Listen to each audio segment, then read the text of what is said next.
Arc Raiders has dropped the February patch notes 1.15. If you guys find any value from this video, go ahead and like and subscribe, and comment down below what you think Embark did right in this patch note.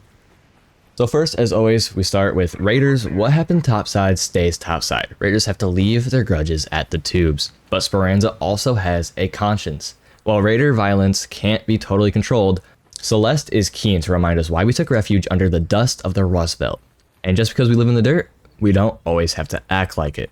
The Shared Watch is an annual holiday that reminds us of the true enemy. By celebrating those that look out for their fellow Raiders, tolerate, team up, or take out some Arc, it's all in the spirit of the Shared Watch. And with that, we get into what's new and Shared Watch. This is an opportunity to team up in the fight against the machines. The Shared Watch event starts today and ends on February 24th. Players will earn merits from destroying, assisting, and damaging Arc and earn rewards. No merits will be earned from PvP encounters. Bring a friend or bring a stranger, but above all, bring enough ammo to make sure the machines noticed you first. So as it says, this is just a new event, a timed event. Sounds like it's going to happen annually, where you can just go in with your friends, and PvP isn't disabled, but it is definitely discouraged. So if you really just want to go up against some Arc, maybe test out that new Hall Cracker you just got, then this is going to be the mode for you, but it is only here for about 2 weeks. Next, a pretty exciting thing, the Cold Snap condition is back. Winter is not quite done with the Rust Belt. We are bringing back Cold Snap. The map condition is back in rotation on outdoor maps with the same mix of risk and reward. Frostbite damage will make your trip topside a short one if you don't seek shelter, but for those who do brave the tundra, there's increased loot value at stake. You'll still be able to collect candleberries, but there's no real incentive to it anymore, but they do still exist. So very nice to see that Cold Snap condition back in rotation for people to play. I will say though, I did kind of like lore-wise that the Cold Snap event was that limited time event thing. I'm most likely not going to play it, but I know other people will. Next, we have 2 new cosmetics, the Vulpine set and the Slugger set. Always nice to see those. And that is it for what has actually came to the game new. We are due for a big update in February, as the roadmap said about a month ago. Which, when that update does come out, I will be making a video about that. It's titled Shrouded Skies, so be ready for all that. Everything on your screen now is what's coming new with that update later this month. There are a decent amount of content and bug fixes with these patch notes, so we're going to go through all those as well. So first, they just say some of you have noticed changes in past updates that didn't make it into the patch notes. Thank you for flagging those and keeping us on our toes. And yeah, that's very important. If you guys find any bugs, make sure you report them to the Discord or email them, or however you might do that. I would recommend going in the Discord. It's really nice and easy. The people there are really nice.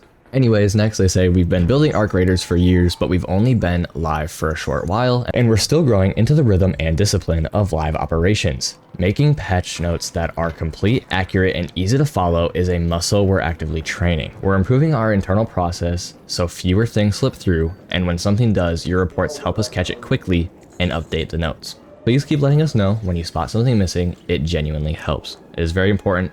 If you guys find anything wrong, report it. Even if you think that, oh, okay, this is a glitch, other people are also having this glitch, they'll report it, I don't have to. The more the merrier. It helps them catch it sooner, so the player base as a whole benefits from that. So the miscellaneous here is improved instances where players sometimes could not reconnect after disconnecting from a game, fix an issue where the match start tunnel scene sometimes wasn't being shown, fix an issue where trial objectives rewards would fail to grant at the end of the round due to a timeout, ensuring partial rewards are awarded when earned.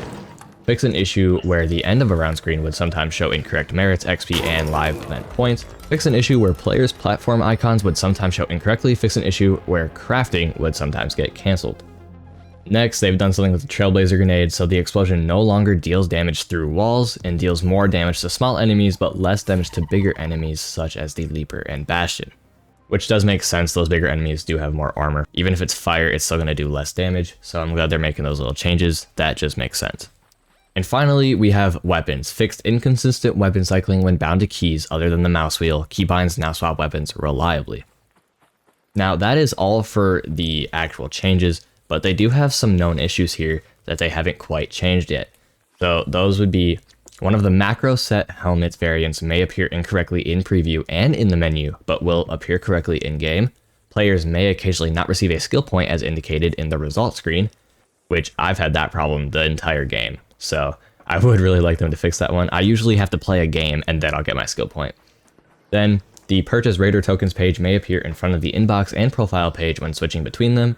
Player animations may appear broken when interrupting a search of a Baron Husk. Certain containers may be unavailable to be interacted with. Ziplines placed onto destroyed arc parts will not appear correctly. Scrappy batting helmet and the Slugger outfit might not appear correctly in the event preview. And finally, the blindsided achievement may not trigger as intended on the first attempt. And actually, I did have to do that, I think 3 times before it actually gave me the achievement. Anyway, guys, that is it for these patch notes. I hope you guys found this helpful. If you did, like, subscribe, comment, all that fun jazz. I hope you guys have a great time topside. Peace.